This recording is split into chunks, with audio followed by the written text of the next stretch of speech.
kung paano kumikilos ngayon ang Ombudsman, Office of the Ombudsman, pati po ang DOJ. Patuloy po nagkakaroon ng paghihiring, patuloy po ang pagkakaroon ng preliminary investigations. So, patungkol po ito sa mga maanumalang flood control projects. So, tuloy-tuloy po ang pag-iimbestiga dito.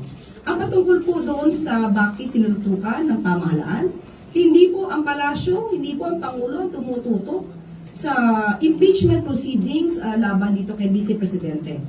Ito po ay trabaho ng Kongreso.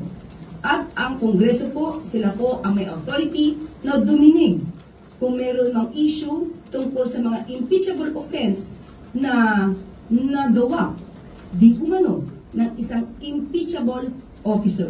So hindi po ibig sabihin na merong tayong issue about flood control projects ay iiwanan na yung mga ibang anomalya. Kasi ang ibig sabihin niyan, pag ganyan palagi, so ibig ba na lahat ng kaso sa korte ay walang tingin at tumutok na lamang sa flood control projects? Hindi po yata ganyan.